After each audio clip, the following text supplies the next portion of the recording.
Hello, this is Mike Merva, the barbecue engineer from Smokey Legend, and we're going to talk about the fundamentals of making barbecue sauce and the process that we had to go through to make ours.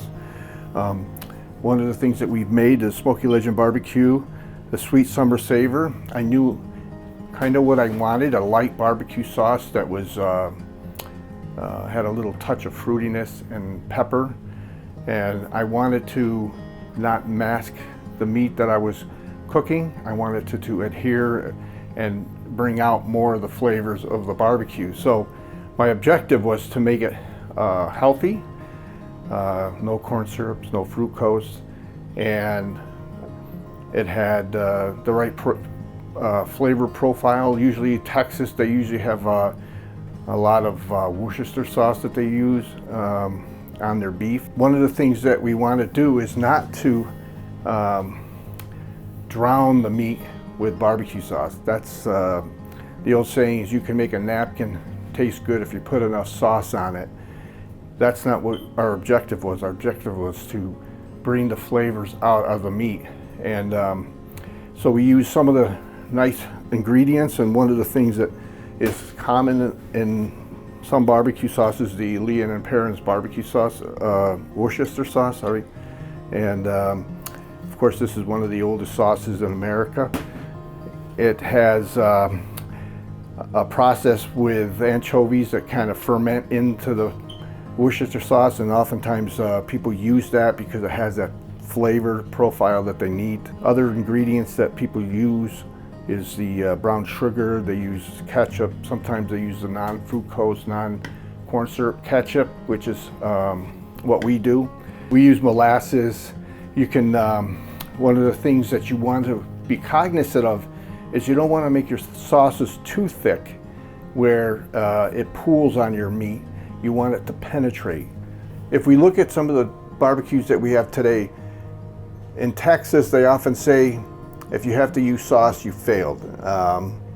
And in Kansas City, they use lots of sauce. So there's a tug-of-war discussion on the usability of sauce. When do you use it, when do you don't? Sometimes people don't like a particular flavor of a piece of meat, and then they have to sauce it up to give it better flavor, which is what I often see most. One thing you have to remember, if you do make a good healthy sauce, it's going to be more expensive.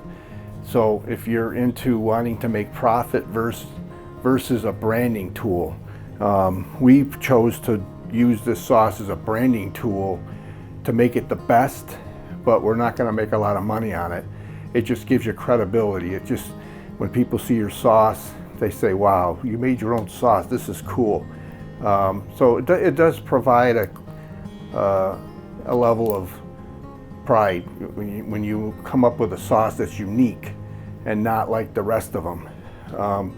So mind you, when you put a lot of flavors into your sauce and you want it to make it unique, the profit margins could be smaller, and you will find that some of the stores will be reluctant to sell something that's very expensive. And when you go and look at some of the sauces that are out there, the cheaper ones have a tendency to sell more, and the ingredients are terrible. I would say some of them have their first ingredients is fructose, which is not the healthiest ingredient, corn syrups.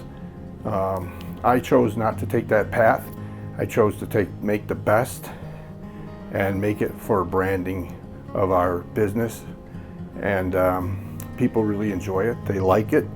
We ship this stuff all over the country, and we use the best ingredients.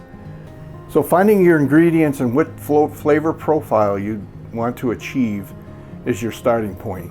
Once you make that sauce, then there's a whole process of going through a bottler, and they will step you through the processes of making your bottles, how many you want, how much do you want the bottle to weigh. So there's that element of making sauces. But the first thing is to make a good product that people like, and that isn't like the same type of sauce that are out there. There's so many of them, they're so similar, have the same similar profile, and give it a unique name.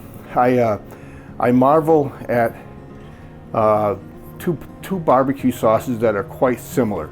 One is Sweet Baby Ray, and the other one is Kraft's Original Barbecue Sauce.